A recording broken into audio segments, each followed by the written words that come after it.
المدح مثل العود الأزرق ما يمد ولا يساق إلا على قرم علومه بالفعول موكدا. لا صدبوا جنب نصخيف وصدبوا كف الرقاق، علي الثمالي ما يجنب لين يبلغ مقصده.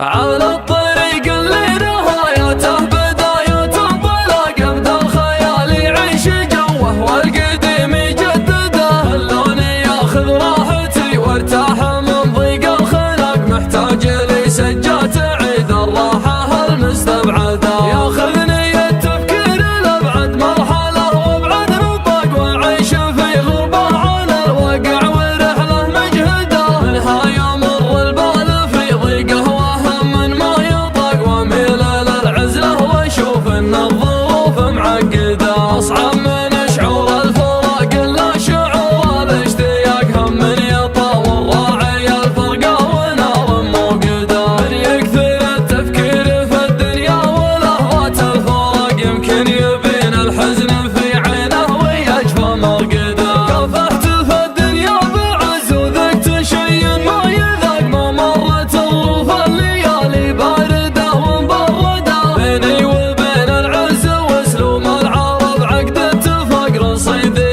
اللي ما ملكته في بنوك نصده. رزقي وتوفيقي على الله خالق السبع الطبق، اعيش لحظتي ولا افكر في بكره وابعده. كم من سليم شكله معافى وتفكيره معاق، يمشي على البيضا برجلينه وعقله في يده. اللي ينفتح للشر باب يصير كانه في سباق، واللي نصيته في مجال الخير كانك تطرده. الخير والمعروف ما يجزى بصده وانشقاق، على الاقل اللي يتجمل فيك احد لا تجحده. هيا الرفيق اللي لي ضاقت علي الارض ضاق، يسعدني اللي شفته اسعد واحد الله يسعده. صدره خلي من الحسد والحقد واسلوب النفاق، لا شفته افقد ضيقة الخاطر عساني مفقده. المدح مثل العود الازرق ما يمد ولا يساق الا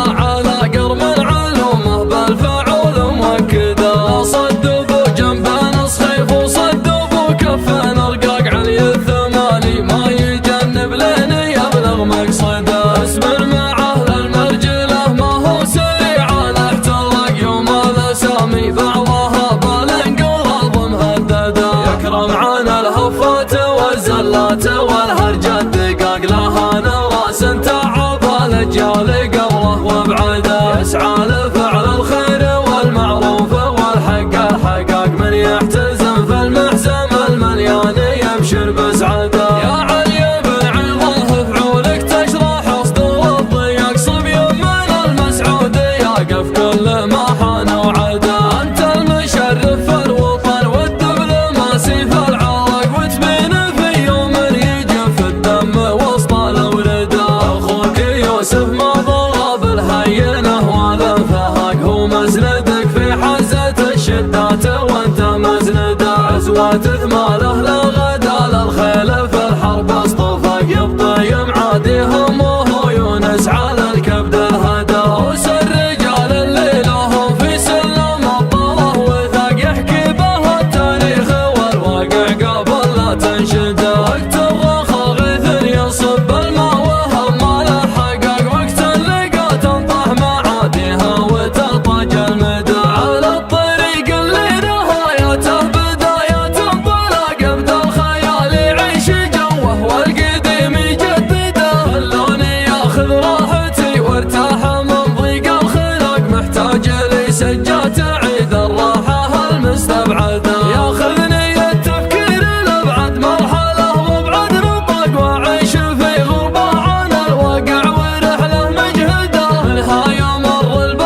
انشده